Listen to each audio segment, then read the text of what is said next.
Someone make it make sense. Probably a couple.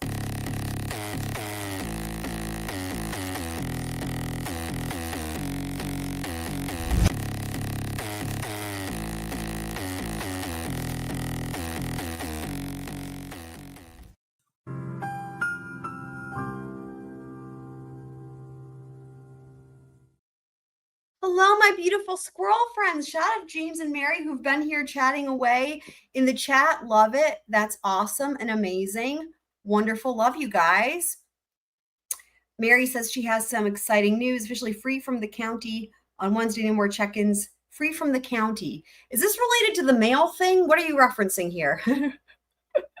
Welcome to Bunny Murphy and welcome to Frankie Figs. Shout out to Franks and shout out to Bunny. I think you guys, well, I know Franks has a command. I believe we made you a command, Bunny. Did we make you a command? Let's just double check. Mary says she always does the little Jake. Love it. That's amazing. That's amazing. So y'all don't let me forget if when P Fox gets here, if we see her, I need to, she had a question she asked me the other day and I need to correct it for the record. Because, yeah. Okay. Yeah. The mail thing. That's awesome. Congratulations. You said that's as of Wednesday. Okay. So we're almost there. Well done. Well done. Well done. How are you guys doing? So before we get into reading, we're going to start out here with, watching some of this. You guys have probably seen it, but I thought it was very interesting. And there's a number of points I wanted to discuss here, as well as I had some thoughts. This gave me some food for thought about potentially if there's some sort of strategy going on, as many people have sort of speculated to, if there's some sort of strategy going on with this whole guilty plea. I had some thoughts on potentially what that could be, if anything. So we're going to get to that when the time comes in this interview. And also welcome to Cassie Kane. Did I read the Mitchell Donahue? Is that in this case? If so, no, that is a memorable name and I don't know that name. Don't know that name. Mitchell Donahue. Are you sure it's not Donahue? That's got to be a joke, right? Donahue. And also welcome to Cassie. If I didn't already say, shout out to you and welcome. Okay. By asking you about the role so we have Jeff Nye here, right? Attorney General's office played in the Kohberger investigation, but also maybe other investigations, because a lot of people might not understand where you guys come into play. Absolutely. Yeah, so the way it's set up in Idaho, our system is that the local county prosecuting attorney is responsible for prosecuting all crime within their county. The Attorney General has limited jurisdiction over specific subject matter areas. For example, we have our Internet Crimes Against Children unit, and so we can both investigate and prosecute those crimes. But the vast majority of crimes, murder, for example, is handled by the local county prosecuting attorney. And our office gets involved only upon request of the prosecuting attorney, and that can either be in a request to take over the case, or like it was in this case with Kohberger, to just step in and assist and provide some supplemental resources so the county can continue handling the case. I see. So Latah County reaches out to your office and says, we need some help. And was that mainly with the actual preparation for trial? So it actually wasn't so much focused on the trial as it was on the legal briefing and argument before the court. And really, in this case, the way it played out, the current Attorney General, Raul Labrador, came into office in January of 2023. And when he first came into office, he gave me a list of 3 or 4 topics that he wanted to be briefed on related to criminal law. And one of them was this case. And when we met, his question was, what can we do to help? Is there anything our office can do to help? And so I explained that at the time, our office, under the previous Attorney General, would not agree to step in and assist county prosecutors. We would only take the case over. So it was a take it or leave it approach. And I explained to the Attorney General that I thought we could do more than that, and that I thought we could and should offer to assist in the right circumstances. And so shortly after that, it's my understanding that the Attorney General reached out to Bill Thompson and said, we're here for you, we support you, whatever help you need, whatever you want that to look like. We're here for you. You've got a friend when you're down and troubled. Just call the state AG. there's so many songs we could do here, right? We're here for you. I mean, my gosh. Lean on me when your case is not strong. Anyways, woohoo. All right. We're happy to help you. And then it was in March or April that Bill Thompson called me and requested that help. And I see. It started with a request to help with the grand jury. And then once we got through that, our role really kind of organically became, we did most of a lot of the brief writing and legal argument in front of the court. Okay. So that can help paint a picture as to your involvement in the hearings and the written, documents leading up through those hearings. What were the type of things that your office was assigned? Like, were there particular areas that you're like, all right, we have this and LATOC can do this, or was it kind of just as things would come in, filings from the defense that you would work on? How did it work? So it was all under the leadership of Bill Thompson. He was the one that was assigning out who would do what. But again, kind of organically, the way that it played out, our office took over anything that was really focused more on the law and less maybe on the specific facts of the case, because we weren't there for the investigation like Bill was. And so some of the topics that we handled were, after there was an indictment, they moved to dismiss that indictment, and we handled a briefing and argument on that. We handled the change of venue. We handled my personal role, my biggest role probably in the case, was handling all of the briefing and argument related to investigative genetic genealogy. So you guys remember that during those motions to suppress and motions for Franks and whatnot, he did all that arguing. And you guys remember that question that he was asked straight up by Judge Hippler, like, you realize, like, you've got a big problem here, right? Like, if this is unconstitutional, like, you have no case essentially. And actually, I believe Nate Eaton's going to ask him about that here in just a moment. That was a new issue in Idaho, and so it was a pretty big deal. And so Bill asked me to kind of step in and take that on. And then we handled the slew of motions that were filed to try and strike the death penalty as well. Wow, those are some pretty big areas there. I want to ask you about the genetic genealogy stuff. Tell me how critical that information was to this case. So the way I would say it is, it was essential to the case. I think something you need to understand about the investigative genetic genealogy is this was an issue of first impression in Idaho. Right. So no court had addressed a constitutional challenge to the use of investigative genetic genealogy. And when the defense moved for that in this case, everyone understood that what they were seeking was to try and keep the DNA out of the trial. But I don't know that everyone fully understood that the way the Fourth Amendment works, if the state were to lose that argument, you don't just lose the evidence itself, you lose anything that came from that evidence. You may have heard the phrase fruit of the poisonous tree. We all know. It's cute, though, that he thinks that people don't know. I guess it's nice of him to, just in case. And in this case, because the investigative genetic genealogy is how they identified the defendant, that would have meant virtually everything. The stakes couldn't have been higher with respect to the evidence. Yeah, the case goes bye-bye.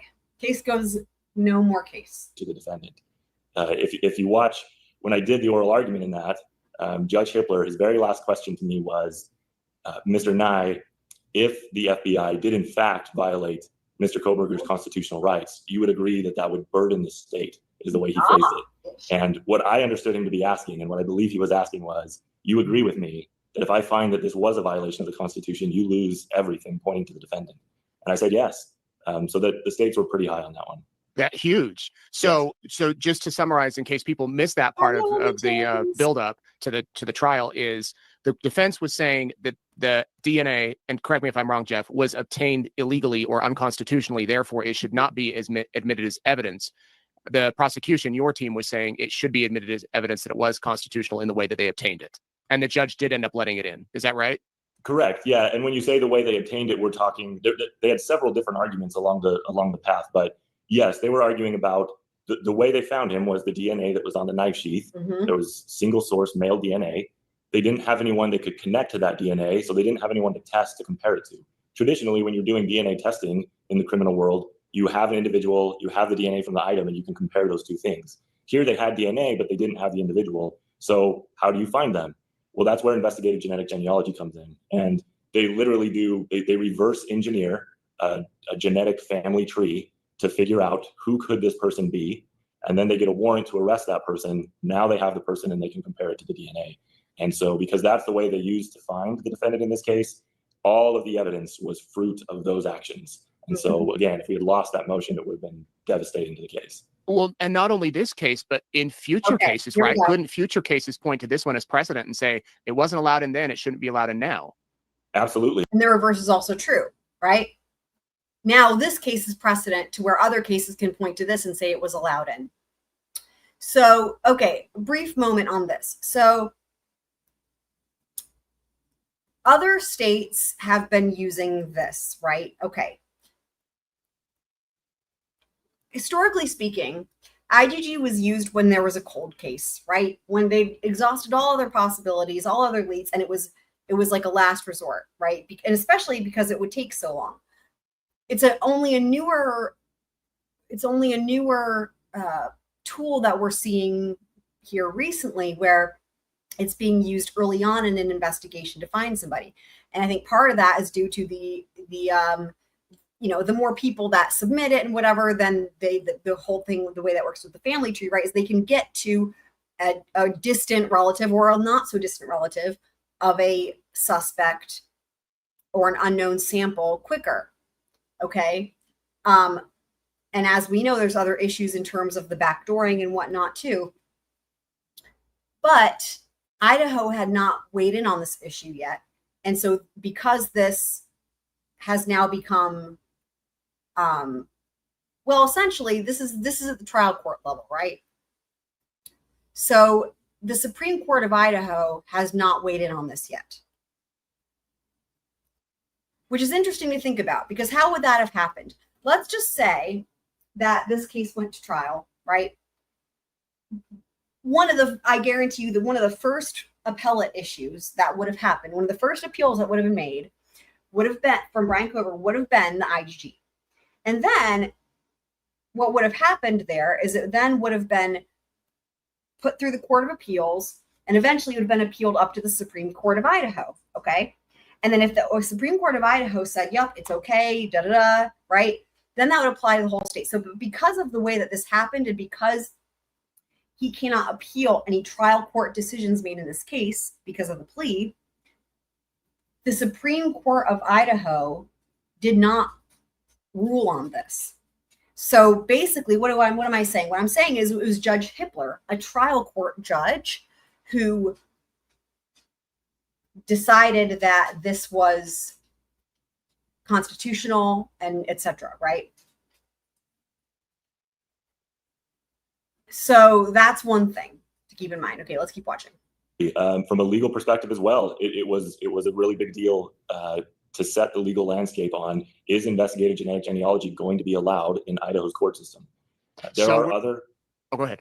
Oh, I was just going to say there are other courts in other states that have addressed it. Not very many at this point, but it has been addressed. But this was the first time that it was addressed in an Idaho court.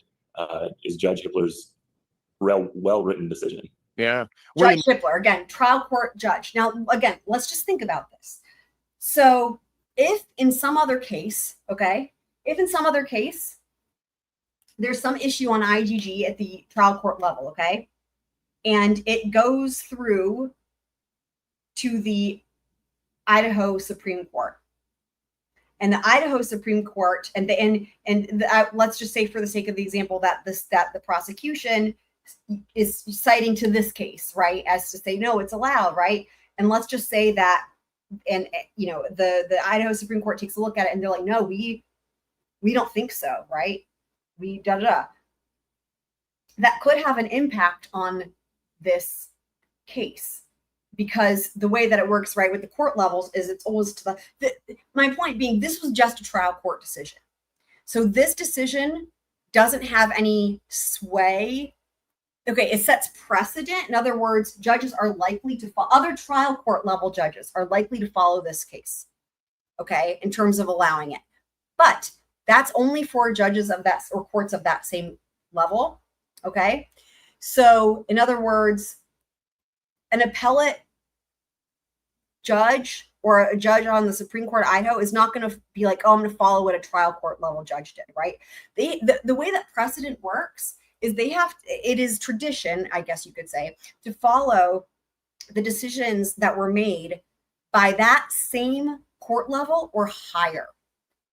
And that's why it matters that the trial court level is the lowest level, right?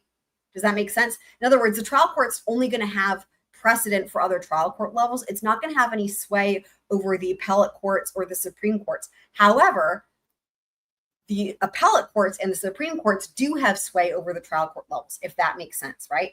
Exactly. No standing. So the reason this matters is because when we talk about different things that could happen, in my view, a change in the law, whether it be via the Idaho Supreme Court or the U.S. Supreme Court, could be something that could affect this case in the future, right? In terms of the validity of the of it standing. So there you go. Nervous going in for that argument and preparing the brief? He was nervous. I'm always a little. He was very nervous. It was obvious he was nervous. You could tell when he answered that question from Judge Hippler that he wasn't quite sure if he was going to survive it with his argument. It was really apparent to me that he was like shaking in his boots, like he had to answer it honestly. Yeah, I realized that. I realized the gravity of this. Like, if this is not, if this is, if we could throw this out, we have no case. But he was sweating. I think I'm pretty sure you could see the sweat, and he looked terrified. Understandably so. A little bit nervous when I argue. I think on this one, Josh, welcome. I was very confident in our legal position. We stand by the technique. We stand by law enforcement using Is this Corey Richards' lawyer? No, we're doing Bryan Kohberger. So this is Jeff Nye. He was one of the attorneys general for the prosecution. And this is Nate Eaton, who's interviewing him. Technique. It is constitutional. But when the stakes are as high as they are, then yeah, I'm always a little bit nervous about it. You mentioned the change of venue being one of the other issues your office dealt with. Why was that so important to move the trial so far from where the crimes happened? Yeah, the change of venue was an interesting issue in this case. I think everybody watching kind of had an intuitive sense of why you may want to move it. This crime affected these horrific crimes. So we're going to skip past the change of venue. That's like the least interesting thing they talk about. But ultimately, the judge decided, let's just... All the months and months you spent working on this, what would you say is the biggest surprise that you found? Now, this was a good question. I liked this question. What was the biggest surprise over all the months that he was on the case? The biggest surprise, I would say, would be the guilty plea at the end. I think that was a surprise for me. Now, you have to understand the role that we were playing in the case again. Lake County was making all of the decisions. And they were the ones who were engaging with the defense team. I wasn't involved in those conversations, but I was consulted, I guess you would say, on my thoughts and opinions and other things. And so I wasn't shocked in the sense that at the change of plea hearing, I knew what was going to be happening. But leading up to that, every indication I had seen and believed was that the defendant had no interest in pleading guilty and wanted a trial and believed that he could be vindicated at that trial. That was just kind of my assumptions and reading the tea leaves, if you will. And so that, I would say, that was probably the biggest surprise that's how it ended. Yeah, I think it was a surprise for many people. I wouldn't even say that was assumptions of reading the tea leaves. I mean, that was the posture that they took throughout the whole process, right? Even including his counsel saying that he's factually innocent. Do you think it was because all of these motions against the defense came down against them leading up to trial? Do you think that maybe put pressure on, Bryan Kohberger to take a plea agreement?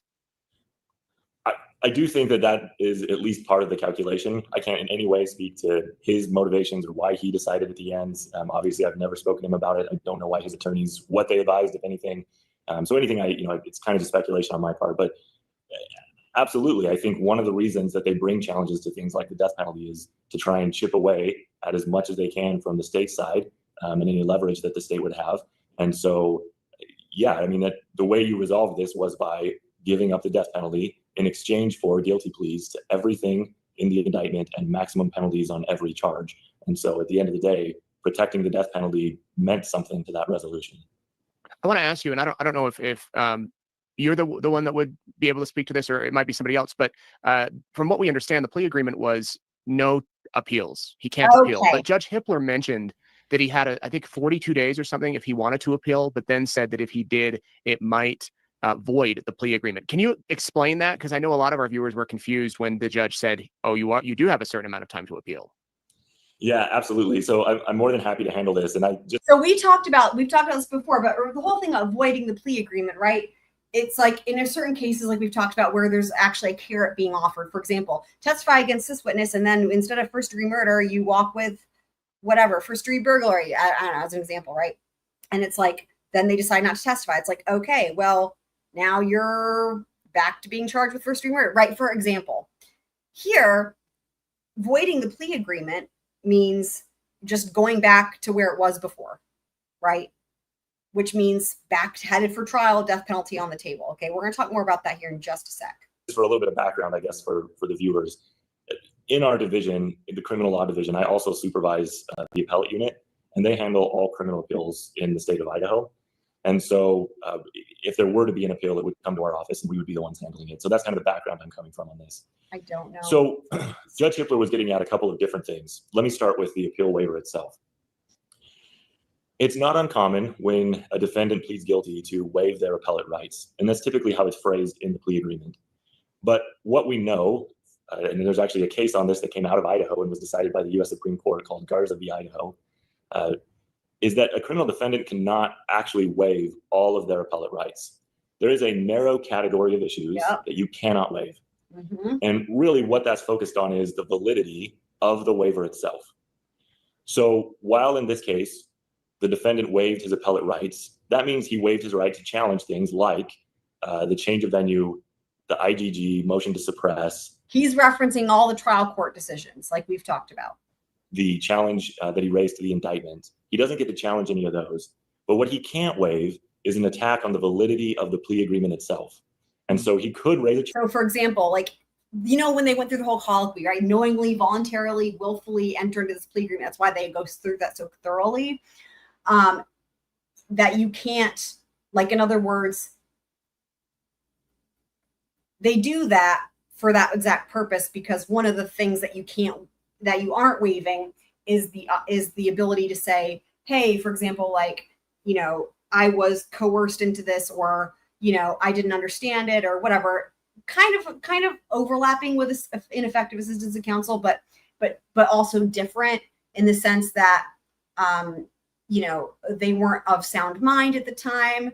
I mean, like a great example, that lady who we watched that hearing of recently, where she took back her plea agreement and she was like distraught and all upset and up in arms and did not have any support of her counsel and was like crying and said yes. Like, that is a great example of how it shouldn't be done, because that was not, I would say, a knowingly, voluntarily, willfully, you know, of like that is exactly one of the things that it protects against, is like, okay, if you're under duress, right? Like, you shouldn't be doing this under duress. You shouldn't be doing this in all those different extenuating circumstances. Like, you want to make sure that everybody or whoever's entering into a plea agreement is like, literally, there is not anything that could possibly come back and invalidate it, right?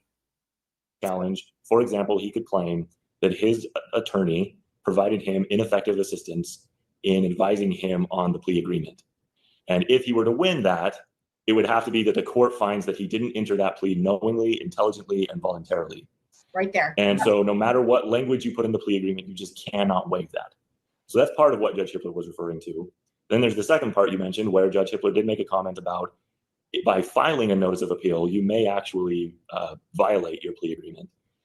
That one, I personally would consider a little bit more of an open issue as to whether or not that's something that the state could argue, that just by filing the notice of appeal, we could argue, well, now he's violated the plea agreement, so we want to go back, we want our trial, and we want to impose the death penalty. So this is really interesting, because like I was saying just a few minutes ago, like that, if in this case, if you violate the terms of the plea, where does it get you? It gets you right back where you were, right? Let me back up a second here. So Flash is saying, you're the only lawyer that has said that was handled wrong. I'm not sure who you're talking to, because I'm not a lawyer. No one in the chat is a lawyer. But what are you referencing also? Some people are saying they're going to start over and catch up. Love it. Recommended. Tanel just got here. Welcome on in, Tanel. Welcome, Truth Seeker. Welcome on in, Heather. And anyone else who's just now getting here. Okay, so let's comment about by filing a notice of appeal, you may actually violate your plea agreement.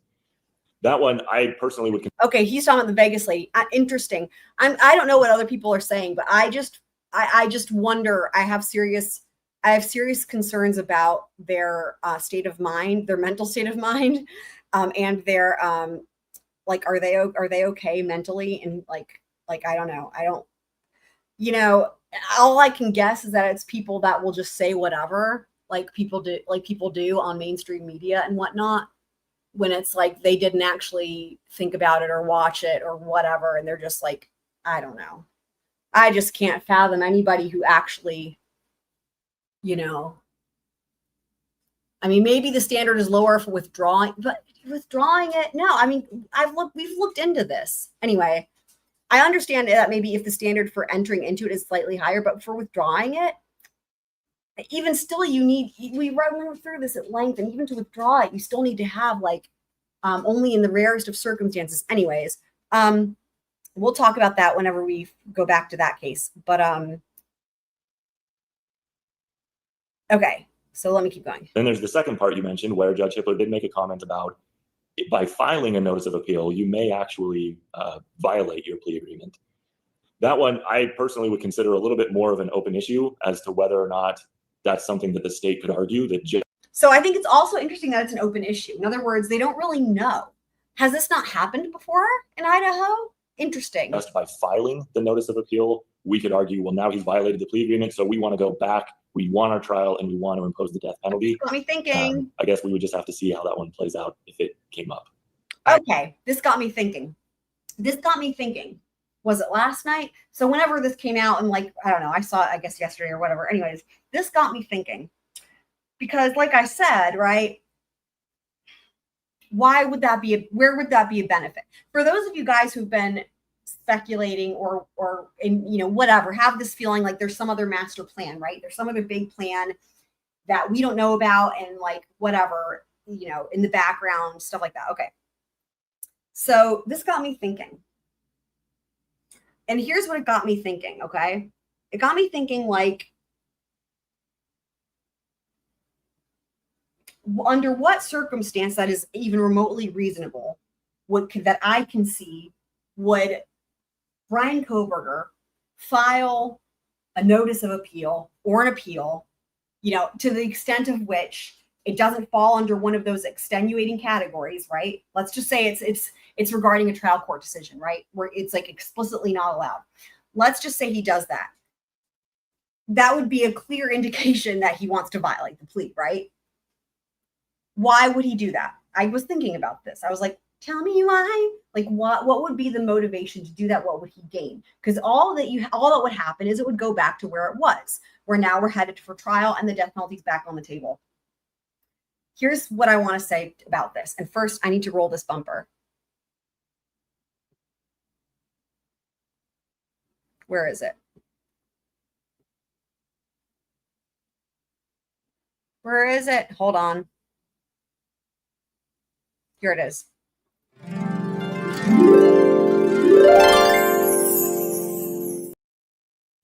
I'm going to roll it twice because I think it's warranted.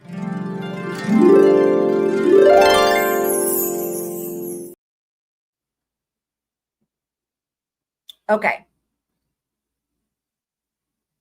I'm not saying, hear me, scroll friends, I'm not saying this is what's happening.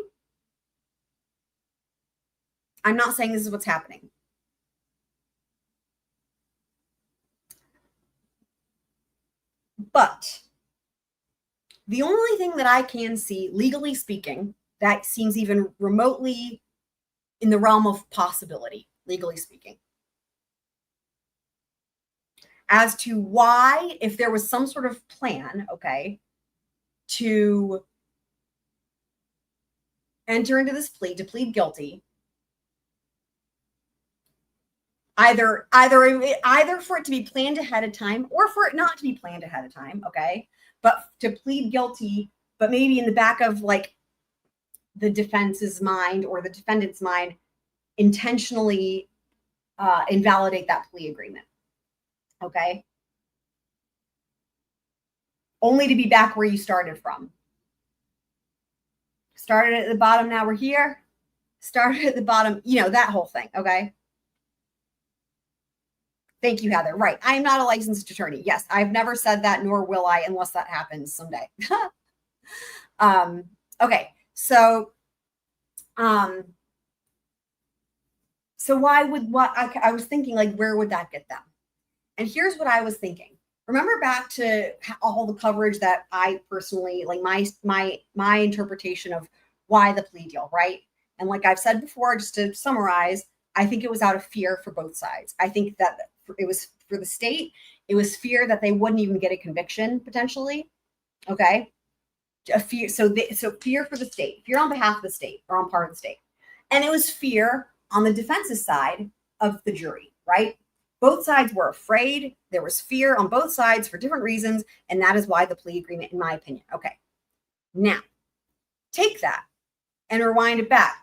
Just kidding. Don't do that. Hold on. Okay. So now take that. And let's say if you're the defense and you enter into this plea agreement, okay? And again, I'm saying here, the only thing I can think of why, in my wildest imagination, but something that could actually happen in reality, maybe, why would you willfully invalidate the plea? Okay, just to go back to where you were. The only thing I can think of is this, that if the motivation for agreeing to the plea deal for the defense was because of fear of the jury, right? Fear of the jury, understandably so. Juries are scary. Fear of the jury, of what the jury will do. Even knowing that the state's case is weak and that the state has fears of their own. That you're that afraid of the jury that it outweighs any potential weaknesses of the state. Like when you're making that calculation, okay? So the only thing I can think of is this. If somehow, okay, they knew that MPD, well, okay, I guess first of all, the gag order, but second of all, that MPD would be releasing all of those reports like the day of sentencing. And the only thing I can think of is this, what potential benefit would they have for being like, okay, however many days have gone by, now we're just going to go right back to where we started from. This is if they intentionally, if he invalidates the plea and if it was on purpose, okay, just to go back to where he was. Now we're headed for trial and now the death penalty is on the table. What would be the possible reason to do that? The only thing I could think of is that if there was a goal, if they knew that those reports were going to be released and that it was waiting for a resolution for that to happen, and that's a huge if. I rolled the speculation bumper twice, guys. Huge if. That, remember, if their motivation for taking the plea was fear of the jury, that with all of those reports coming out and other things with the gag order being lifted, right? But the vast majority being those reports, if with all of these reports coming out, if the idea could be that then they could really get a better feel for how the public is interpreting the information and understanding it and how they're viewing it and what the public opinion is. And maybe if, this is the only thing I can think of legally speaking as to why they would do this. Okay, guys, that the idea could be, maybe speculation on my part. Okay. That the idea could be that they test it out, right? They test the waters. How are people reacting? If people are like, hang them at dawn, fine. We just carry on as we were. No death, we just go right along, But that if the court of public opinion, people are reacting and it's very clear that people are saying something like the state has no case or whatever, anything that could be favorable for the defense, that then they could file an appeal that relates to any trial court decision, and that would invalidate the plea agreement, and that would put them back for trial posture, and that they would feel like now we have a better read on the public and the jury pool. This is in my wildest imagination, guys. And I haven't even been looking at what y'all are saying in the chat because I'm trying to think very carefully about what I'm saying and making sure that I'm expressing this how I mean to. But that is like the only possible thing I could think of as to why, if they intentionally file an appeal that would invalidate the plea agreement, if that happens, why? Tell me why. Does that make sense to you guys? Because that is the only thing, I literally was racking my brain. I was like, the only benefit I could see is having all this information that's come out after the sentencing. And that if they're monitoring, like the way we saw, for example, take the Karen Reed attorneys, right? And the way they monitored everything, social media, YouTube, they're monitoring everything. If you were to take that approach to how the public is responding to these MPD reports and you're on his defense team, you would get a better read on should we just let it, keep it as is, keep it status quo, Or, you know what? Nah, we didn't need to fear the jury. Let's invalidate this plea agreement and go to trial. So that's just what I thought. Let me see what you guys are saying in the chat. The time, right? It is weird. The timing of all the reports coming out. Yep. Let me see here. Welcome to Twiz, who finally made it. So Heather was thinking the same thing. Not surprised, Heather. Great minds. Mary's talking about her regimented diets for the fish and the lizards. That is so cute. Fish have feelings too, 100%. Or as I would say, fish are people too. Animals are people too. Miss Q says, I understand you completely. And that's absolutely true. Everyone, we got your backflash. Of course, we always have your backflash. Yep, 100%. Legal equivalent to a litmus test. Yep. Mm-hmm.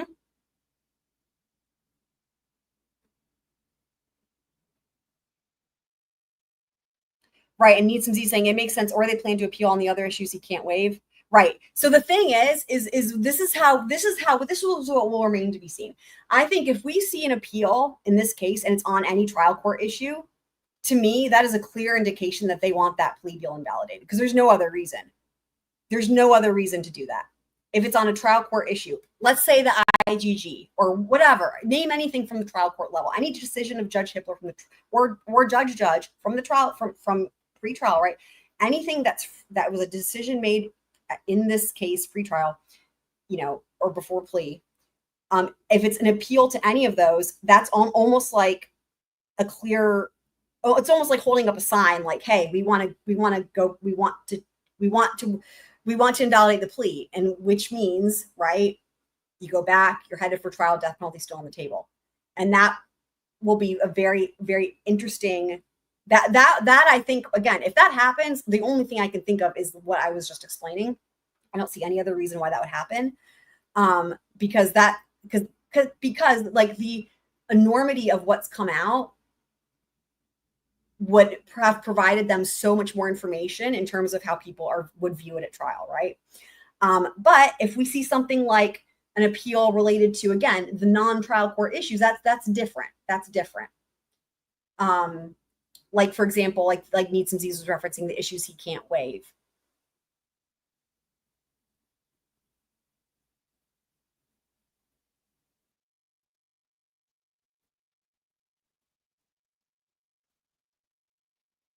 Right. Might as well plea and hope the gag is lifted. Yep. That's kind of what I'm thinking. Listen, Linda RN, I believe you're a new scroll friend, so welcome if you're new.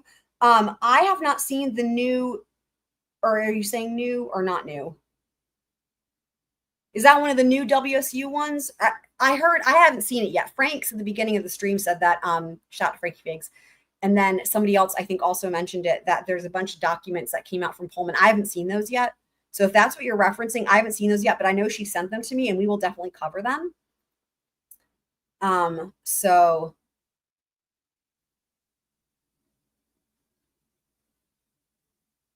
it's new. Okay, so you're talking about the new ones, yeah. And there's Frank's. Shout out to Frank's. And shout out to also whoever it was that also mentioned it, the new Pullman docs. So I don't think anything else has been unsealed as far as the court. Hippler only has control over the court docket, right?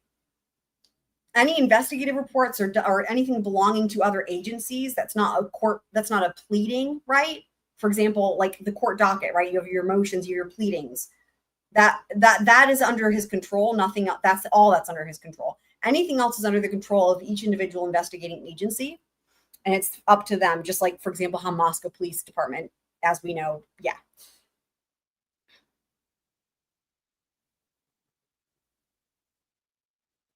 Official's phone died. Well, hopefully it's back. Did it come back from the dead? Okay. So anyway, so that's my thoughts on potentially what could be gained if indeed there was any type of plan to be like, let's go ahead and plead. Let's see what gets released. Let's see what the reaction is. And then we'll take it from there. And if in fact we do see an appeal related to a trial court decision, I think that would confirm what I was just explaining. Yeah, potentially. I can't see any other fucking reason for it, right? So, okay. See, but if for some reason he does decide to appeal, as with all other cases, it does end up in your office. Absolutely, it would. Yes, and another part to understand about waivers of any kind or appellate waivers, the court clerk at the Idaho Supreme Court is not going to refuse to accept an appeal from him just because he's waived it. Yeah. You can really, as I've learned in my job, you can really file just about anything that you want to. The question is just, are you going to get anywhere with it? So let's say that the defendant here, Mr. Kohberger, decides to appeal and challenge the IGG ruling. Well, the response, he would be allowed to file that. The court's not going to stop him. But the response from our office would be to file a motion to dismiss that appeal, and we would cite to the plea agreement and say, he's waived this. And I'm confident that in that situation, the court would just dismiss the appeal. I see. So it's going to be, if should that happen, it's going to be much quicker than some of these other cases. So essentially, it sounds like what could happen, because he said it's still an open issue in Idaho. It could just be that they just, if he makes such an appeal, for example, like with the IGG, it could just be that they just dismiss the appeal, or it could be that they're like, well, we're dismissing this and it invalidates the plea agreement, right? But we don't really know yet what will happen, because he said it's still an open issue.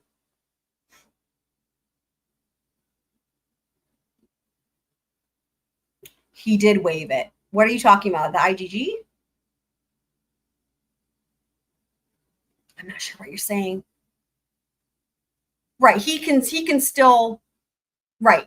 So again, he can, if he submits an appeal, like Jeff and I just said, if he submits an appeal and he's appealing a trial court decision, such as IGG, the thing that will definitely happen is the appeal will be just dismissed outright, right? For one. But the thing that's up in the air, because he said it's still an open issue, but without something that could happen, is they could say this invalidates the plea agreement. Done, right?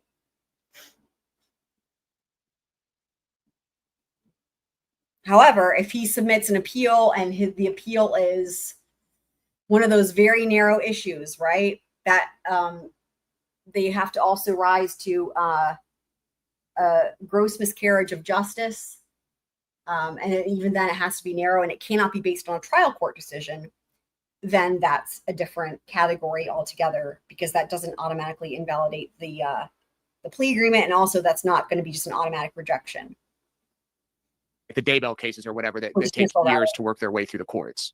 Absolutely. And even in that narrow category that I talked about, of if he tried to challenge the validity of the plea agreement itself, even in that area, it's a very narrow area. And so it's not going to last for years and years.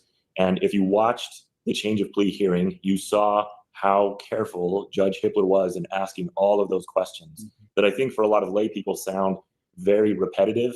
And you almost start rolling your eyes like, is he seriously asking that question again? But it's because he needs to be thorough so that the record is accurate, that no, he was in fact entering this plea of his own free will. There was no improper influences on him. And so if Mr. Kohberger were to raise that challenge now, we have that change of plea hearing transcript we can rely on to say he knew exactly what he was doing. Yeah. Okay. I appreciate that explanation. There were so many people that were quite pleased or happy that this was a plea agreement, that the trial didn't happen, that he goes away, we don't hear about him. There were a few others that weren't, including one of the family members of the victims, and others that are saying they want. Okay, so again, we don't need to hear as much about this. We know people had different opinions. I found that out. The public would not have found that out. There is no circumstance in which the defendant agrees to take the stand at his own trial and explain to the jury why he did something that he's trying to argue to them he didn't do at all. So you're not going to get it from him at the trial. You would just be relying on the evidence being presented by the state. And Bill Thompson has been very clear about what that evidence does and does not show. And as you heard, so what he's kind of talking about here is something that I said from the beginning of this, which is what we've learned so far from these investigative reports coming out from MPD is more than we would have learned at trial. Now, maybe these would have still been released after trial, but in terms of where we're at sitting here right now, and I said this before on a different live stream, that where we're sitting at right now, like even if we were in trial right now, or even if we were towards the end of trial, like in other words, a lot of what we are reading and learning, it would not have come in at trial. It would have been inadmissible or not relevant. It wouldn't have come in. So in terms of learning information, we're learning a lot more. Now, again, if you think back to what I was just saying about what would be a potential benefit to the defense, if indeed it's like intentionally invalidating the plea agreement, well, there you go, right? This is so much more information So in a way, it's almost like if you think about, you know how they do like the mock juries and whatnot, right? And they test it out. It's almost like that, but better, in a way, because it's like even more information. And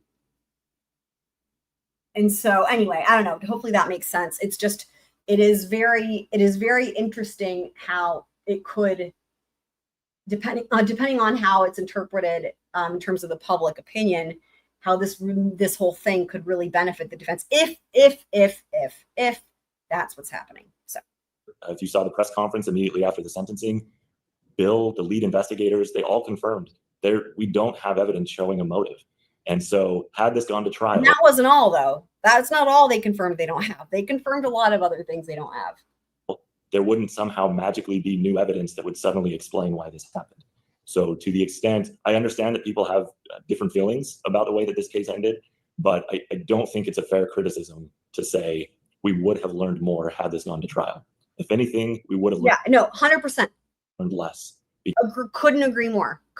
I've been saying the same thing. It is very true. We would not have learned more. We would have learned less. 100%. Because you also wouldn't have the defendant saying, had defense had access to these docs, it from day one. Are you kidding me? Yeah, these docs are new to us. They are not new to the defense. But what is new to the defense would be, because these documents are new to us, could be if the defense is monitoring it, how the public reacts to these docs. That's the new thing. The defense has had these docs since initial discovery. These reports from MPD would have been among the first things turned over. 100%. In his own words, that he did this, that he's guilty of it. So, yeah.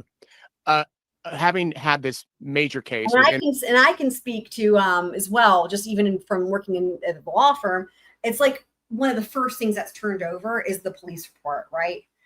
Generally speaking, at least here where I'm in North Carolina, the Axon body cam tends to come through quicker, but following that, it's usually the police report. That's like the first thing you're going to get as a defense attorney. International attention coming on the heels of the two Daybell cases last year and the year before. I mean, what has this been like for your office? So we were involved in the Daybell cases actually pretty early on. It was a little bit before my time in that particular unit.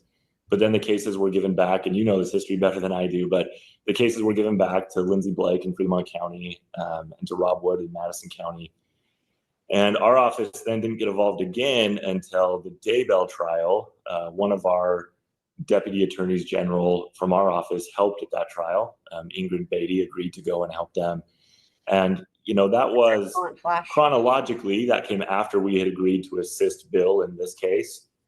But it was yet another example of where I believe the Attorney General's office. Okay, so let me see if there's anything else interesting that they talk about here. Will eventually make their way to our office, whether we're assisting the county prosecutor or doing that, we can ensure that the record that we are arguing later, so I'm not Idaho's ever seen, hopefully ever will see, at least of this nature. I didn't know Bill. I hadn't met him personally. All I really knew about him is I had heard that he's highly ethical, and he had a reputation for being the only prosecutor in Idaho who had gotten a murder conviction without the body, which is a pretty big deal. And so I was very optimistic. I think that it worked out really well, and I was grateful for that opportunity. Okay, so that's about the end of this video. Here's what I want to do. It's too bad if P. Fox isn't here. Maybe one of you guys can relay this to her if y'all see her before I do. So the other day, there was a question that P. Fox asked. Now, this was in a, hold on, let me think. It was a question that had come up in a different live stream on some other channel. And then when I was live streaming last time, P. Fox was like driving and was like, hey, Twiz, ask her my question. Like, in other words, can you ask me like the question that she had from earlier in a different live stream? And the question was about the time and the days that they count for appeals. Now, I want to correct something for the record, because here's the thing. You guys know I always double, triple, quadruple check things, right? So I answered that question. I answered it with the way that some, like to my recollection, like court calendars, right? They count like the days of the week minus holidays and weekends. It's like whatever the court days are. Now, and there's P. Fox. I'm so glad you're here. So glad you're here. Okay, because I will always correct something if I make a mistake, guys. Now, here's what happened. I was doing timestamps and I got to that part with that question, and I had some sort of like deja vu where I realized when I had this feeling that when I answered that question, the memory of that answer was from a certain, it was specific to something in a case. Okay. And I was like, huh, I couldn't remember if it was a hard, fast rule or if the recent time this had come up was in something specific to a case. So as one does, I looked it up just to double check, because I was like, if this is not correct, I want to correct it. So here we go. So I'm going to just share this to you guys. I want to just make sure that this is correct for the record, because this actually was very surprising to me. But apparently in the general rule, this is not what I was telling you guys. Okay. The general rule, I must have been remembering from something else, right? But the general rule is saying that when the period is stated in days or a longer unit of time, you exclude the day of the event that triggers the period, and you count every day, including Saturdays, Sundays, and legal holidays. And I'm wondering if maybe it was like something specific to North Carolina. It was an exception to this, maybe. But anyways, excluding intermediate Saturdays, Sundays, and legal holidays, and you include the last day of the period. But if the last day is a Saturday, Sunday, or legal holiday, the period continues to run until the end of the next day that is not. So basically, it's way more complicated than it needs to be, as it, of course, law, right? But the point being that you do count every single day, including weekends and holidays, but you start it the day after the event that triggered. So for example, the 42 days would start the day after sentencing, and it would count every day, including weekends and holidays, which is not what I thought to be the case. And then the last day of the period can vary depending on when it falls, but we don't need to worry about that quite at this juncture. But I wanted to just clarify that and correct it for the record, because that matters. So there you go, guys. I was really surprised. Well, shout out to Too Fast, aka Chipmunk Feet, who's also here. I know there's all these new docs out of Pullman. I don't have those yet. I know Frank sent me the link, but I don't know if you like to download it. It would be a whole thing like it is with the Moscow PD docs. If it's not like a whole endeavor, then if you guys want to look at those, we can. But I feel like we kind of need to go through things one at a time. You hope you're not wrong about what, James? In other words, I kind of feel okay if we keep on going with MPD, and then when we finish with MPD, we move over to Pullman, just to keep things like in control versus just spazzing to like the next new thing, because tomorrow something else new could come out. I don't know, especially when you've got lots of docs from each department, right? It takes time to get through them all. So let me just unshare, reshare. I thought Twiz was going to come on, but Twiz do what he want, right? You're welcome, P Fox. You're welcome. And thank you for asking the question, because you know what? If you didn't ask the question, I wouldn't have gone back and clarified that for myself as well. And I would have still been thinking the initial thing. So yeah. Okay, so we are on supplemental report number 52. So this is the glove, guys. This is the glove. And this is from Brett Payne, dated December the 4th. All right. At approximately 1700 hours on 11/24, I took the MPD school car, a silver Ford Fusion, and drove the route of the suspect vehicle. I drove two separate routes in front of the camera located at Blank Ridge Road, once westbound on Lauder Avenue, and then twice on Ridge Road, southbound and northbound. I advised the command post of the times of these runs and requested the video from the point of contact at Blank Ridge Road in order to compare the color of the test vehicle to that of the suspect vehicle. Really? That's what you did? That's so, okay. Once I completed these runs, I drove to 112 King Road and walked the route that MM stated she took while on foot near the house on 11/13. I also, now that's not Madison Mogan, or it wouldn't be redacted. That's got to be that what's her face driver, the Grub, whatever, DoorDash. I also parked the MPD school car. What the fuck is that? On Queen Road, immediately to the east of 1122 King Road, in order to observe the effects of the orange tinted street lights located in the area. Wow. The lights appeared to make the silver vehicle look tanner in color than it would under the white street lights. Oh dear. I also, Molly McClure, thank you. I also walked down. Oh, that's the undercover car. Okay. Why are they calling it the school car? I also walked down and spoke to Officer Tesdall, who was providing scene security at this time. I spoke to Officer Tesdall for a moment and then began to walk back to my patrol vehicle. As I did so, I noticed a black glove laying in the parking lot. So this is the first we're seeing of this going in chronological order. I noticed a black glove laying in the parking lot approximately 25 feet from the front door. The glove was laying palm up and appeared to have been laying in that spot for a couple of days as it did not have any snow on it. I nudged the glove with the toe of my boot and found it was frozen to the ground. I asked Officer Tesdall for rubber gloves and his flashlight. Upon further examination, there appeared to be a dark fluid-like substance on the glove. This substance's color and consistency was consistent with dried blood. Officer Tesdall provided me with an evidence bag, and I collected the glove as evidence. The glove is a Polar Penguin brand glove with a rubberized palm and fingers.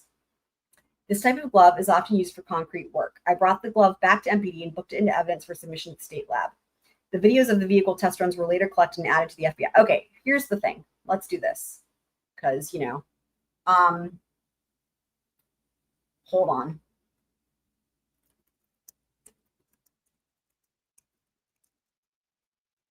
For some reason, Polar Penguin to me does not sound like concrete. You know who would know? James. James, is that true? James would know, right? Because you do concrete work and you live way up north. Is that correct?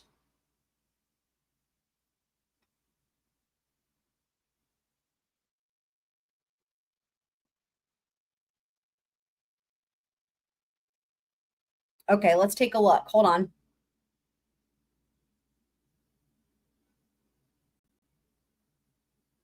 Okay.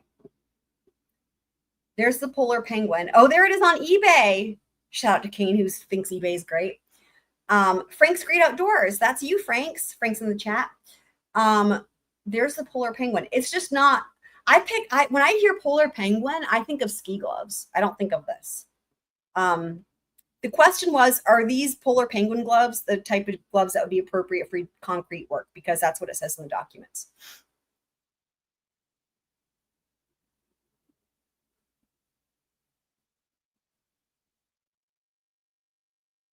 Like, because, we've got an expert in the chat because James literally works in concrete. And so, while there's different types of gloves that can be used for many different things, if you're somebody who works in a niche area, you would know if there's a glove that's like preferred by people who work in that field. Okay, yes, they are rubber on palm side. Okay.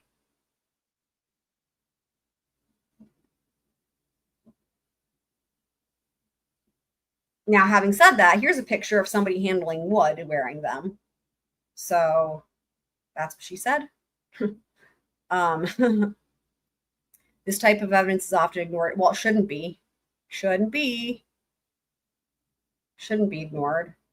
I mean, was it not there initially? Was it overlooked? Was it ignored? Who knows? Could be anything. But all I know is if I were getting these, is there a lime green? I would want a lime green. I like lime green. I would want a lime green one.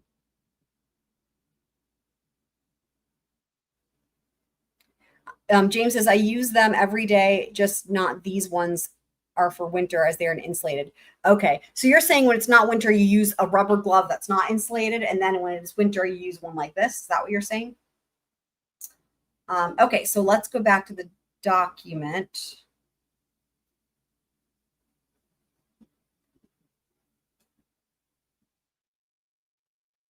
Okay, so that is basically the end of that one. So now we're on to number 53.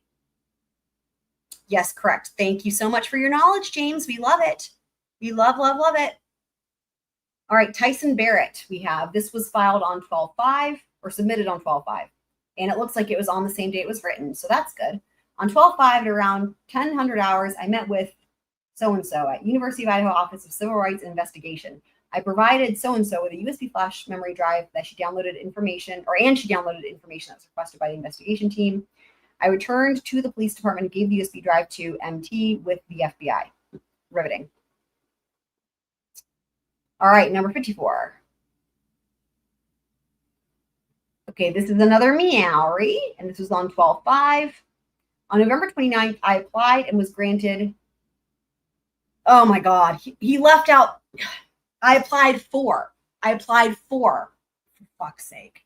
I applied for. I'll just fix it for him, and was granted a warrant for any data associated with Kaylee Gonzalez's Tinder accounts using the following identifiers. Hey, show of hands, who here has never used Tinder? I'm raising my scroll paw. Never used Tinder.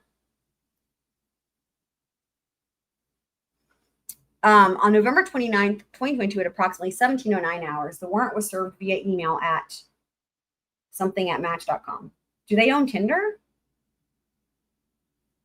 On November 2nd, 2022, I received an email from NR, senior paralegal and director of the legal department for MatchGroup, parent. Okay, well, that answers that question. Parent company for Tinder.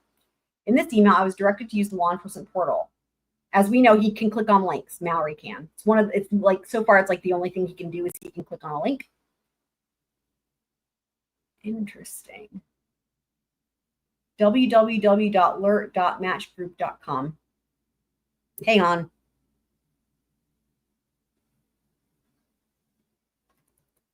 Guess what I'm doing, guys? I can also click links or type them in.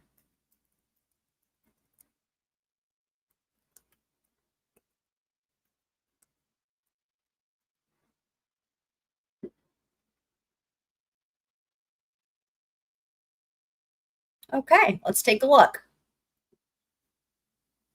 Welcome to the Legends portal. The MatchGroup law enforcement portal has moved. Please visit the link below to submit all law enforcement requests in our new system, Codex. Interesting. Let's click on that. What do we get?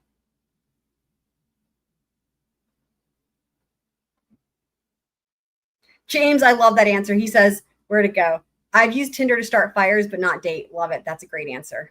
Heather says, nope. Chanel says, never used Tinder. Awesome. How many, hey, I have a question. I don't know if Twiz is still listening. Was he even here for more than 1 second? How many of you guys think Twiz has ever used Tinder? Show of scroll paws.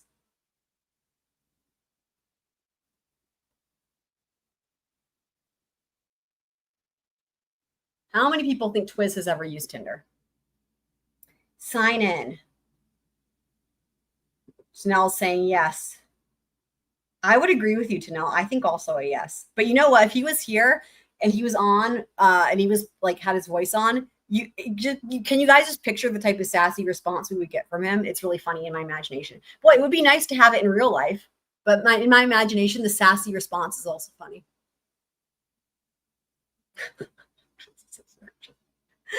Mitten says, I don't know. James says yes. DSMZ says no. Interesting. I bet you're going to be Twiz's favorite if you're saying saying no to that. I'll raise a paw. Love it too fast. Are you guys saying no to yourselves or no to Twiz?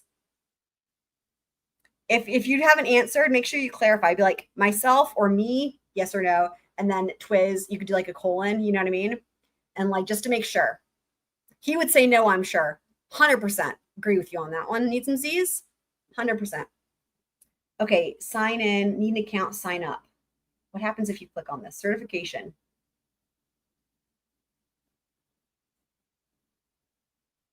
So I'll just say, it is entirely not out of the realm of possibility. In fact, I would say it's fairly definitive that at some point we will end up having to utilize this. Like I will have to, like, because in other words, it's only a matter of time, right? Like that there's going to be a case at the law firm where they're going to need discovery that is in this realm, considering they own like all the dating things.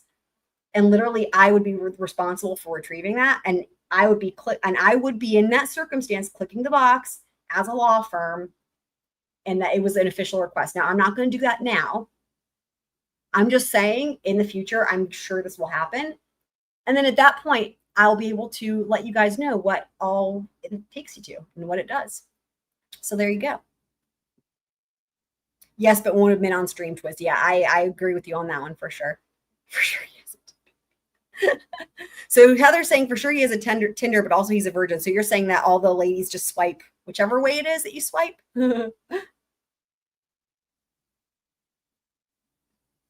That's funny. Wait, hold on. Is his motto? Hold on. This is what Twiz says. I am not a hoe. But to that, I have to say. Please. Also. Balls.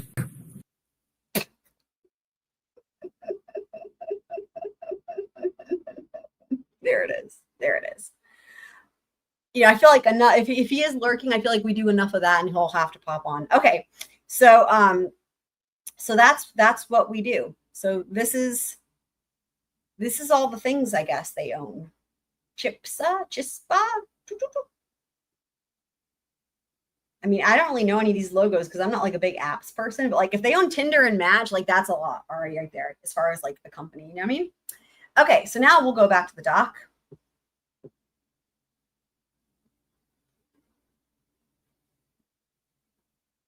It did say balls. That was Trooper Yuri Buchanan from Karen Reed.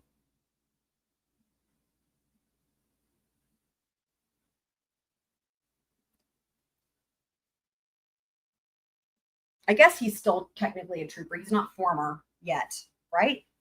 I think he's not been technically like completely fired like the way Proctor has. Okay, so all right, and resubmit the warrant. On December 4th, 2022, I registered for access to the portal. So where it said sign up, right? Like literally like what I was like saying, oh yeah, at some point I'm sure I'll be clicking this link. So on December 4th, meowy, registered for access to the portal and received an email stating I was approved to use the portal and serve the warrant. I logged into the alert portal and submitted the warrant again per somebody's request. On December 5th, I received an email from Tinder stating the data requested pursuant to the warrant were available to download. I logged into the law enforcement portal and began downloading the files to the forensic computers located in the secure forensic computer lab at the Moscow Police Department. I completed the warrant return receipt and affidavit. These documents were sent to the Latah County Prosecutor's Office to be returned to the court. I also emailed a copy of the receipt to Tinder, as this was the originating mailing. Yeah, again, that's the same as all the other things. Great. Rougher, is that another dating thing, Mabobber? Never heard of it. Okay. I will say, I've never mind frickin' Tinder. I've never used any dating service, and nor will I ever. And another meowery. This is from 12/5. And here we go with Tinder again. I applied and was granted a warrant for any data associated with Kaylee's Tinders. Wait, is this not the exact same? Oh, I opened this one twice. That's my bad. I opened number 54 twice because who knows why. Okay, so we did already read this one. Okay, let's move on. Another meowery, also from 12/5, but now we're on to number 55. Okay, on December 4th, I found and I had received an email forwarded to me from somebody of the Idaho Department of Labor. The email was from Michael Douglas of the FBI. Wait, Michael Douglas from who now? The FBI. Okay, you don't say. S.A. Douglas assisted in the service of the warrant to the Department of Labor. The email contained a single file with the data requested pursuant to the warrant served on the Idaho. What? What? Oh, the Idaho Department of Labor. It's just weird. Just why?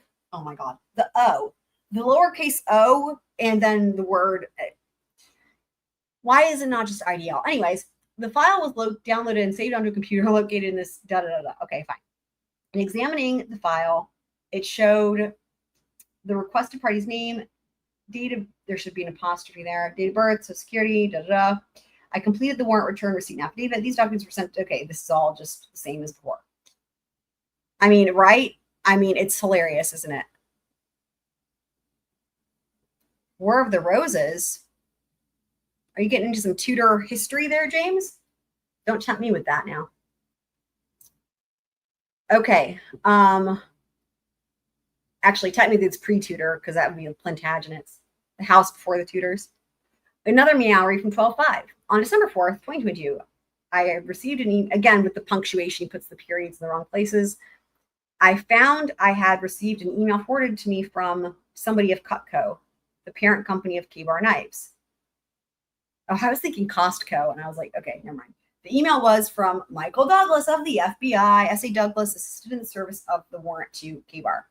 The email contained a single file with data requested pursuant to the warrant served on Kohberger. The file was downloaded and saved onto a computer. Okay, again, that's all. All right, so now here we get some stuff here. In the state of Idaho, the following sales of 1,217 knives were located.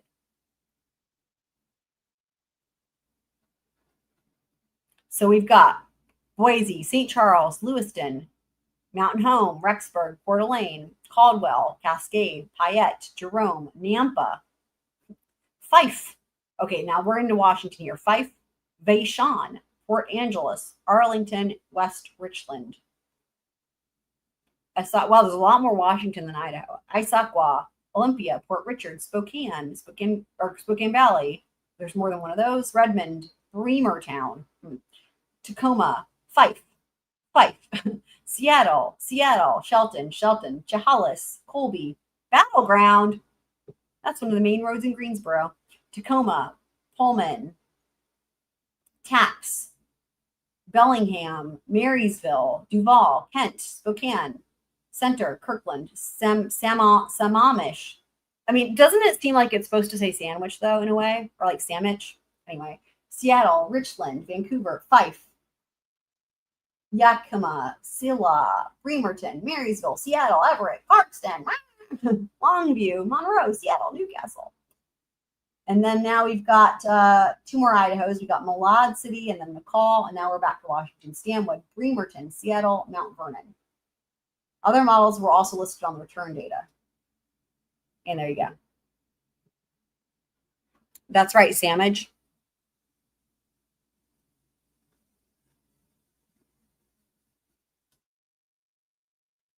The knife is all the same. The stamp on the sheath is the only difference. Right. Yeah, that is my understanding as well. You have the special edition ones with like the shit on the sheath. Did I say Duval like Florida? Did I say Duval? I don't think it was Duval. I think it was something else similar. Where was that?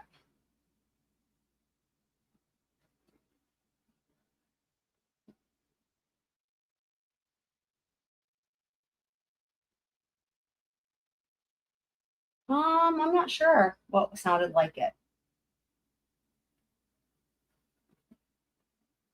But no Duval. McCall, maybe that's what you heard. McCall, could be McCall. Okay, we're on to number 57. Actually, I better open up some more of these rascals.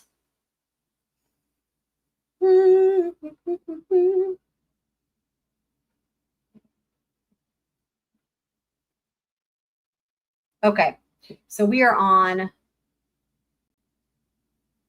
53? No.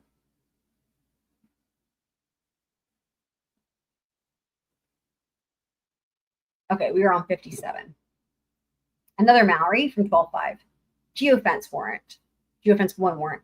On November 18th, I applied for, I'm inserting that, and was granted a geofence warrant for any data associated with the anonymized information located within the following latitude and longitude points. S.A. Nick Balance with the FBI assisted in the production and service of the warrant. On November 18th at approximately 23:30, the warrant was served and through email. On November 20th, 2022, S.A. Balance received notice the data requested pursuant to the warrant was available. Data files, okay, this is pretty much not giving us new information here, really. Let's just see here. Well, okay, I speak too soon. 2 of the anonymous identifiers were found to be of interest. Those identifiers were, and they're redacted. So potential alternate perpetrators, right? I'm going to highlight this because that's the only reason it would be redacted, right? Like essentially that it has to be. So we're going to highlight the redactions to remember that there was a reason we highlighted it. Alternate perps. That's what I think this is. Okay. On November 20th, 2022, I applied for, was granted any data,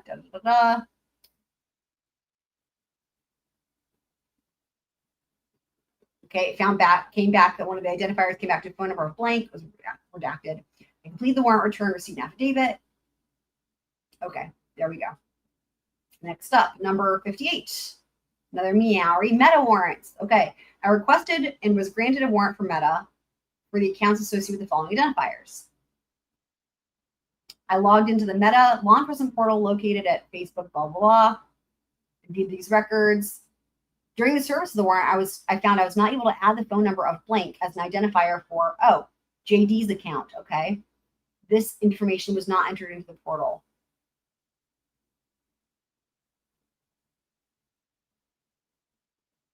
So essentially, what does this sound like to you guys? I haven't used Facebook in years. Does this mean that Jack, I always forget his last name, but JD, that his phone number was not attached to his Facebook account? Is that what that means? Is that what that means? Because I know you can do one or the other, email or phone number, right? And so I guess most people do phone number. I don't know. I haven't used Facebook in so long. I'm going to need help with understanding the significance, if any, of this. But I'm going to highlight it just in case. I like it better when it does the nice highlight, but you know, Adobe does what it wants, apparently. It's fun. Like, this is just, okay, there we go.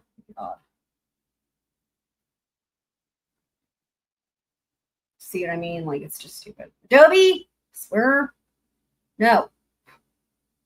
Just highlight. Oh my, whatever. It's good enough, guys. So do y'all know, like, I'm going to read this again. What is the significance here? Oh my God. During the service of the warrant, I found I was not able to add the phone number of blank as an identifier for JD's account. This information was not entered into the portal. So are they making the point that he didn't use his phone number to connect to his Facebook account? And if so, he must have used his email instead. Okay. They downloaded the files. James is reminding everyone to hit the like button. Thank you, James. Thank you. You completed it. Okay, great. Good job. Next up, we have another Mallory. Victim phone extractions.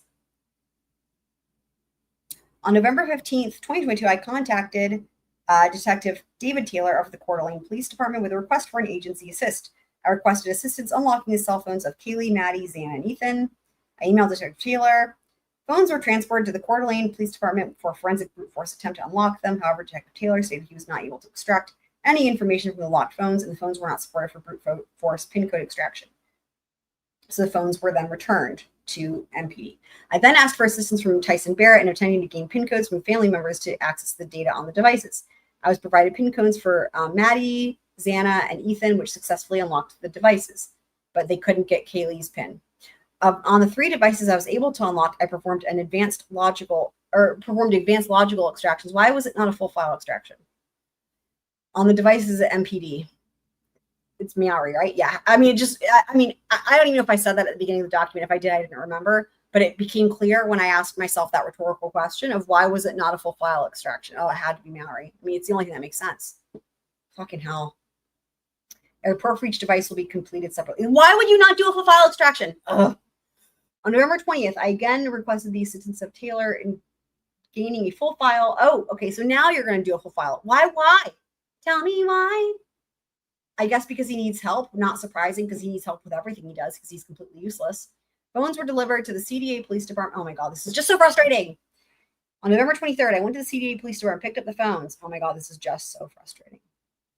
Oh, and look, and then it gets worse. Detective Ulrich informed me his forensic tools would not support a full file system extraction. What the fuck is wrong with this place? What type of place are you that... I'm just face palming over here because I don't understand what the point is of your existence. But I mean that to Mallory and also the agency as a whole. Like, what are you even bothering? Why are you even there? Like, just go away. On November 25th, I went to the Walla Walla Police Department and spoke with, oh, this is why the phones ended up at Walla Walla. Remember, guys, we were talking about this on the last live stream. This is why the phones ended up at Walla Walla, because they're saying, now I can't vouch for this. What they're saying, and it makes no sense. What they're saying is that both at MPD and at Coeur d'Alene, they don't have, it was Coeur d'Alene, right? They don't have the tools to do jack shit, basically. Yeah. MPD and Coeur d'Alene cannot do a full file extraction, is what they're saying. That's what they're saying, and that's why they took it to Walla Walla. That because we were asking that question last time. That is why. That is why. I can't remember who it was that was asking that question, but whoever that was, I hope you're listening either now or on replay so that you can have the answer to your question. And hopefully you will mention this again at some other point in case you're not watching, and then I will remember to say, oh, wait, we figured this out. Okay. James says that I'm the only channel he watches that's connected to Law and Lawyers Period. Well, I hope that's a good thing, but I appreciate it. There are a few others, but no comparison. Thank you, James. I've never been to Walla Walla. I've never been there, but apparently they have the they've got Axiom and Celebrate, but one or the other or both. Okay.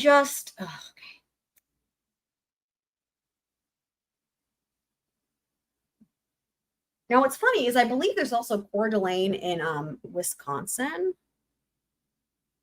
Let me just double check that. Because what are the odds, right?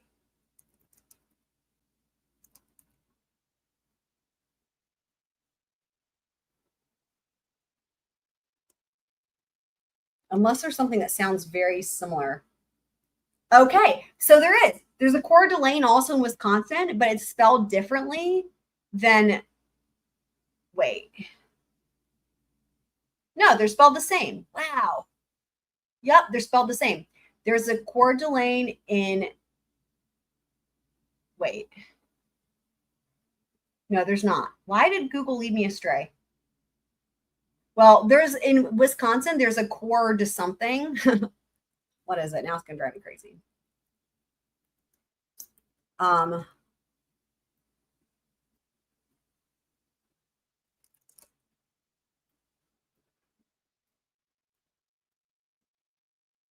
know, I'll also look this up later. Otherwise, the only other thing, unless there's not one, then there were things that happened in the Ezra McCandless trial that took place in Coeur d'Alene, Idaho, and I would need to go back and figure that out because that makes no sense. Okay. Fond du Lac, yeah, that was one. Hi, Kane, welcome. Hi.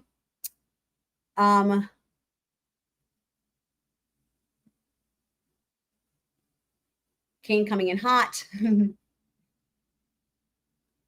Okay, so Walla Walla, there we go. On November 28th, Detective Ruchert informed me that phone extractions were complete and ready to be picked up. On November 29th, Detective Justin Dean picked up the phones and returned them to the Moscow Police Department. I received the 4 devices and placed them in the secure forensic. Okay, fine. Verified by hash values. Hashtag Meowry sucks. There we go. Number 60, another Meowry. And we have written on 12/5, submitted on 12/5, written on December 1st, I suppose. Well, 12/4. Happening events of December 1st, written on 12/4, submitted on 12/5. There we go. All right. On December 1st, I applied for, I always keep correcting these he makes the same mistake in every single one of these. It's crazy. Oh, welcome, No Dog Left Behind. There's a Moscow in Pennsylvania. That is not off topic at all. And also, shout out to your dog. Is that a Frenchie or a Boston Terrier? That's a Boston Terrier, right? Very cute.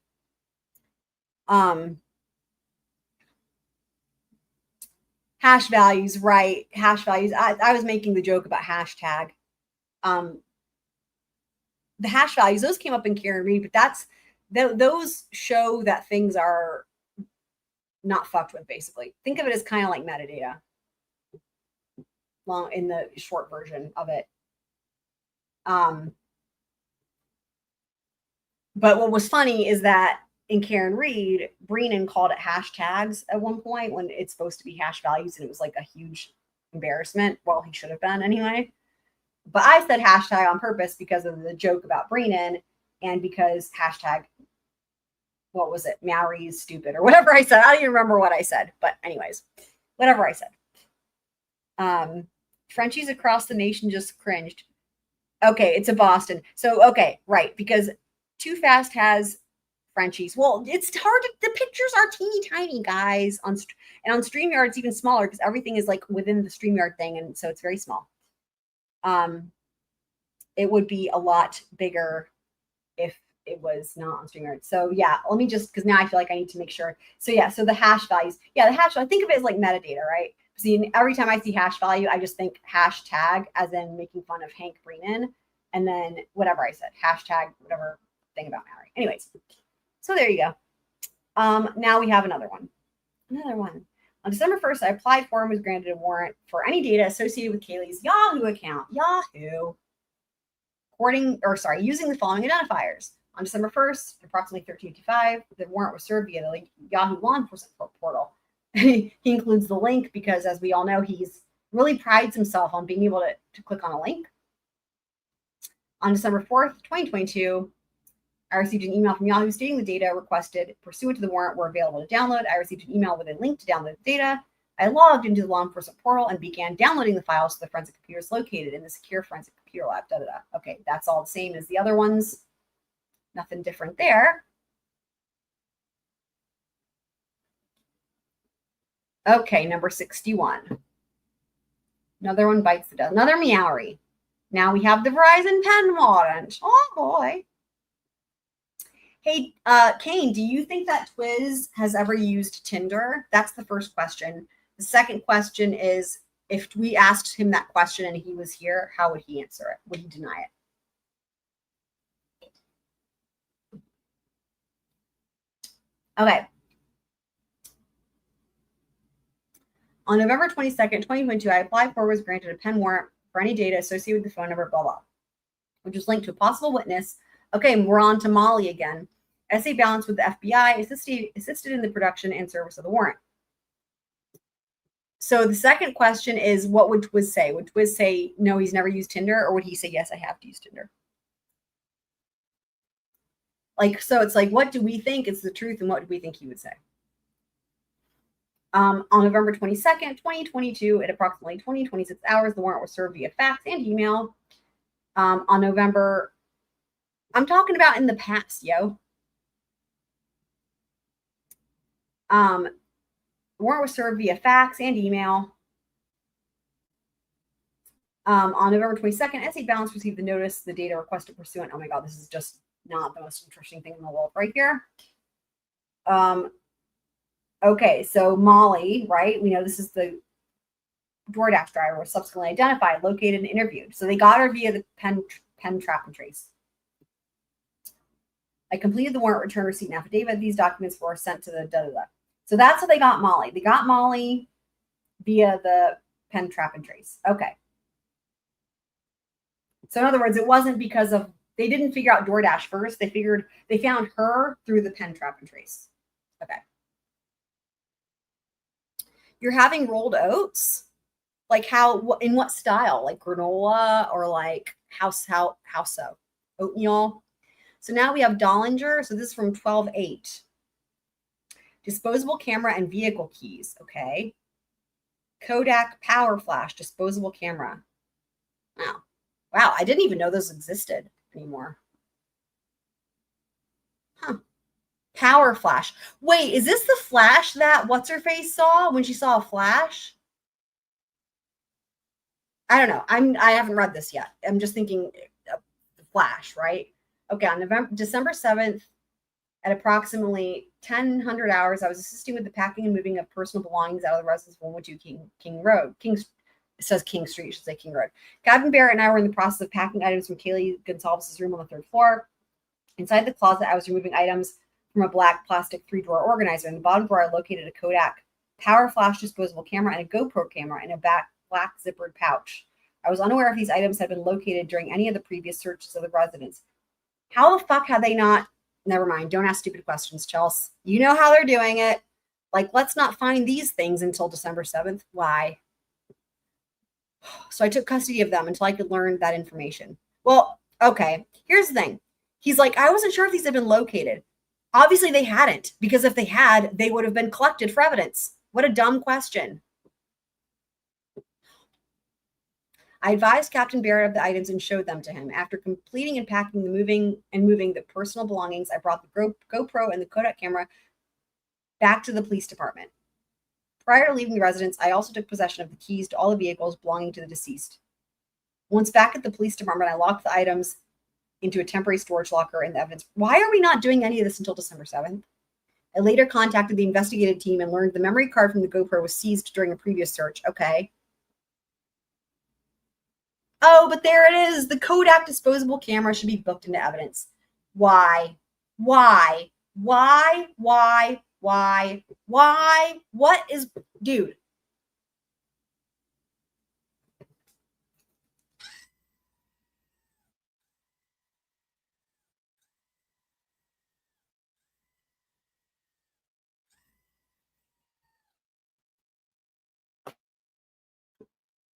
Mittens says, I still think it's so weird that officers are doing this packing and loading.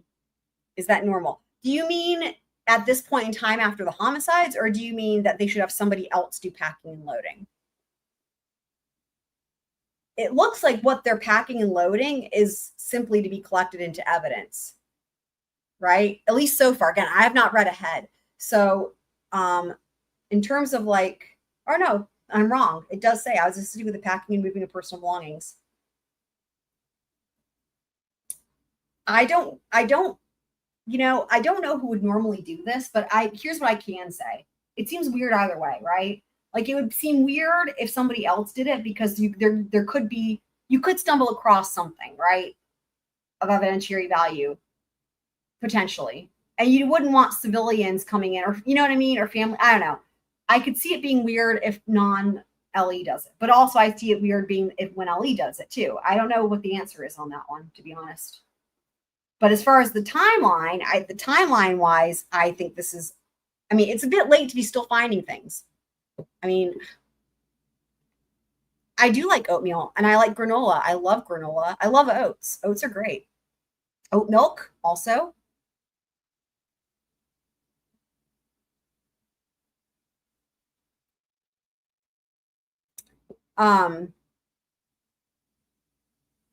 Right. And that's the thing is like, because thinking about it, right? It's like, this should be done, I would imagine, earlier, in which case it would be reasonable to be like, well, we might come across something of evidentiary value, right? Like to where you're expecting it, because you know what I mean? But it's like, if everything's already been gone through and you've already like, for example, right? Let me just put this as an example. When it comes to the GoPro, here's the problem. When it comes to the GoPro, right? Check it out.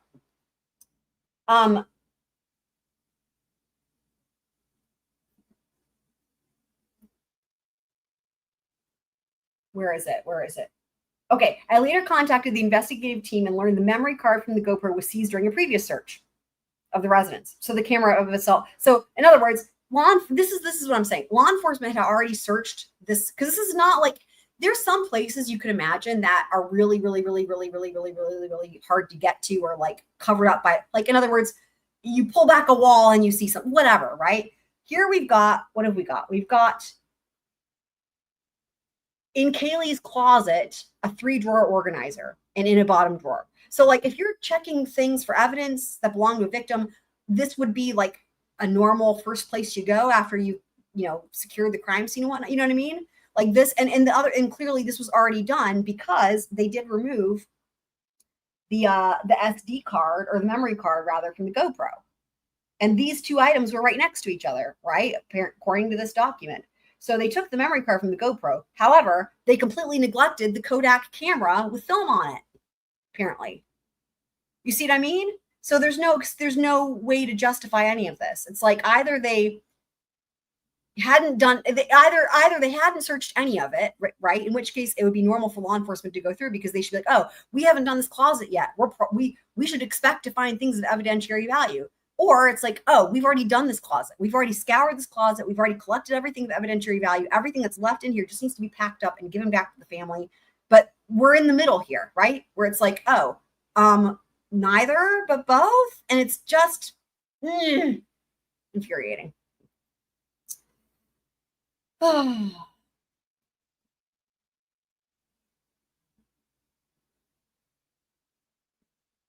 The police have to keep track of all the evidence. That's normal. I agree. They should keep track of all the evidence. That is normal. They should keep track of it. 100%. Okay.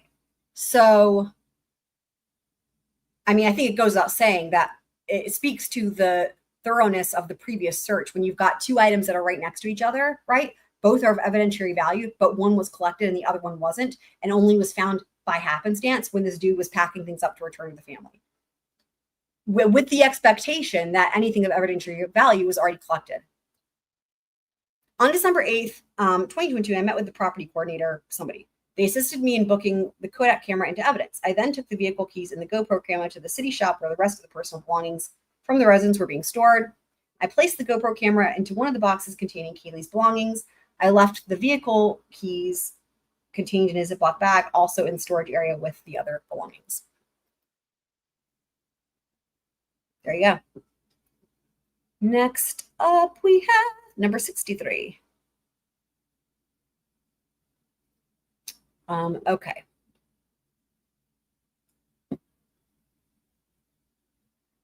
Okay, so we have Tyson Barrett. This is from 12/8. And we're removing more personal items here, guys, from 1122 King. All right. On 12/7 at about 9:45, I met with MPD command staff members at 1122 King Road to package and remove personal items of the victims. Will they find more evidence? Let's find out. I worked along the north and west sides of the room. Captain Dellinger worked along the south and east sides. While I was packaging the items, here we go, I noticed $125 in cash on the dresser. I'm just thinking of Kendrick Lamar. What is that lyric? I got 25. What is that lyric? Draw on the dresser. What is that lyric? Hold on, that's going to drive me crazy. Hold on.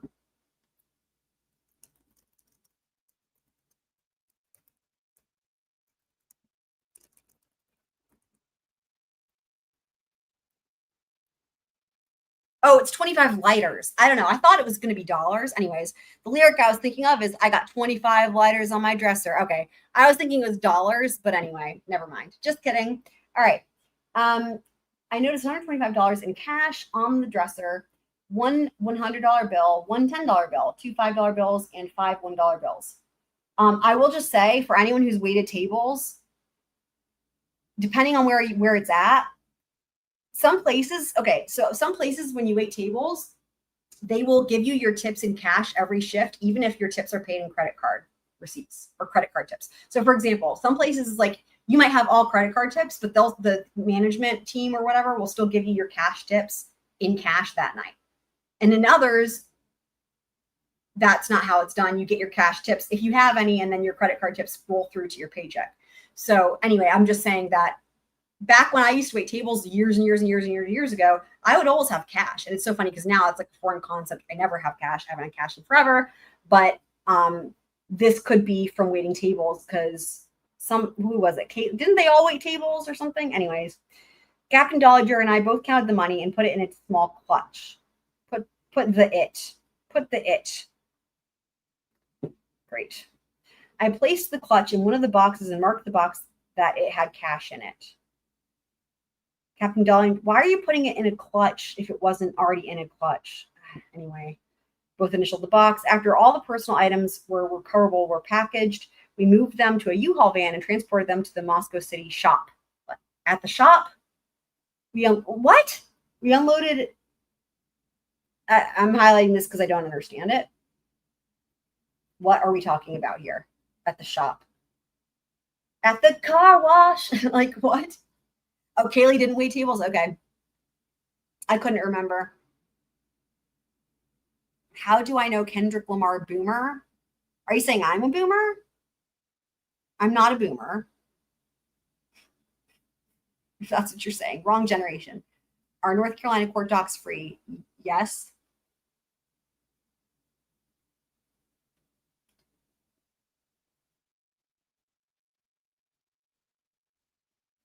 So, I mean, the other thing too, right, that it could be is let's just say that like, so, you know, again, knowing that what was it? Maddie and Xana waited tables, was it? Or anyway, like, okay, like when I was in college, right, sometimes, I don't know, do you guys remember like you would split stuff, right? Like you would split something like, whatever the case may be, or even utilities, right? Let's just say that each utility bill is in one person's name, right? Right. And like, and then each person chips in. And if you're somebody who makes your income because you're in college waiting tables and your income is in cash, then you would pay back the other person in cash. So like, I can see many reasons why this isn't odd. I can understand why people might jump to, oh, that's odd. But I jump to, there's a million reasonable explanations for this, because I think that you want to start with what's reasonable first. That's how I would approach it. Like just going back to being in college, right? Like and I never lived in a house with 6 people, but if I lived in a house with 6 people, imagine each utility bill would be substantial, right? But even still, even when I lived with like one other person, sometimes in the winter in Boone, the electric bill would be hundreds of dollars. And so if your portion is, whatever your portion is, it could easily have been more than 125. If what you're doing for a job you're getting paid in cash, you would pay back your roommate in cash and vice versa, right? Potentially. So I don't know. I don't see that to be like that crazy personally. Right. Kaylee paid. There you go. Kaylee paid the internet. So maybe 100%. Right. Thank you, Mittens. That's very reasonable and logical explanation for that. Yeah. I mean, it doesn't have to be anything crazy. It could also have been, I mean, I guess she wasn't in that room. I mean, I was going to say it also could be somebody else's money that they just set down there, right? Like, let's just say that one of the roommates came in to talk to her and they were holding that money and then they started joking around playing with the dog. I mean, I don't know. Anyone could have said it there. It's just, there's a long list of things I could give examples of that to me seem reasonable and plausible. Anyway. Okay. So there we go. At the shop. We'll never know. Next one, number 64. Another Maori. Oh, and we're back to the Tinder. So 12/8. All right. So this was dated from 12/5, but submitted on 12/8. On December 6th. Wait a second. I'm glad I read those dates. Guys, what? How is this dated 12/5? But okay, so we've pointed this out every other time, right? The events are always the earliest date, and then you have the date it was written, which is usually later, and then the date it was submitted, which is even later, right? How the fuck is the date of the events after the date this was written? Oh boy. Oh boy. Did anyone else notice this? I'm going to lose it. What? We need to change colors. I don't even know. Help me. Somebody help me. Can someone explain how I'm misinterpreting this, please? I want to be wrong about this. I want to be wrong about this because and also look at this though. 2022, 2022. Is this a Mallory typo? Oh my God. Oh my God. What?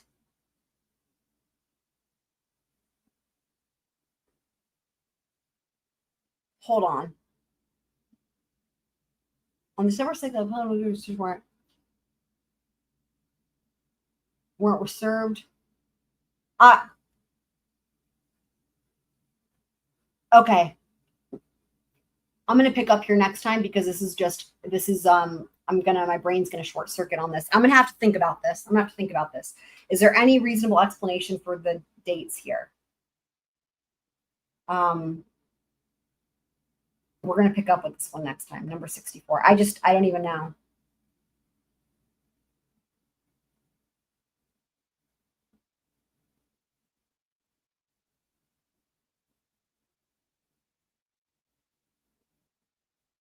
Because I don't understand.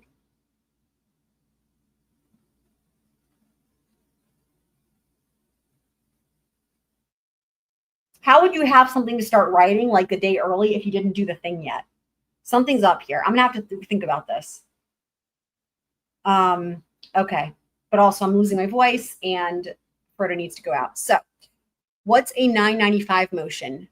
I don't know. What state is that from? I've never heard of it. I'm with you on that. I've also always wanted a horse. I love horses.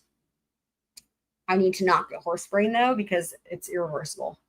California. I mean, I could Google it, but I'm sure you've already done that.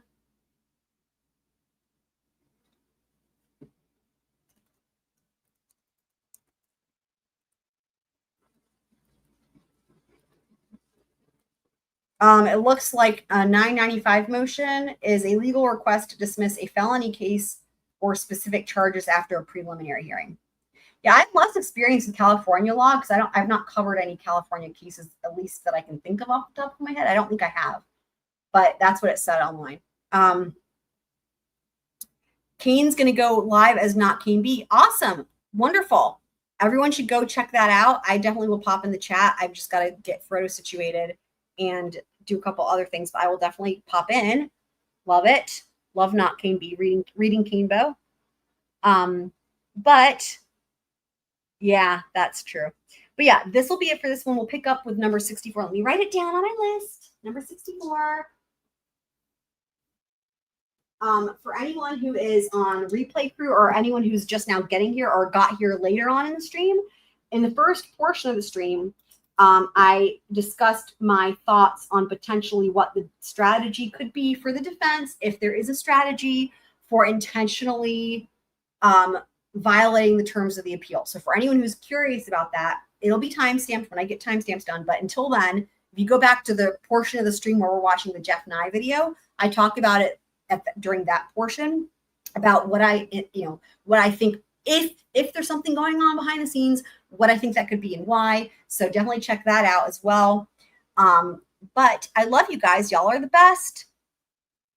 Shout out to everyone who was here. Thanks so much for being here, guys. Thanks so much for, as y'all in the chat always remind everyone, thanks for hitting the like and for being amazing scroll friends. I love you guys. Thanks for sending me documents for the new ones that came out today.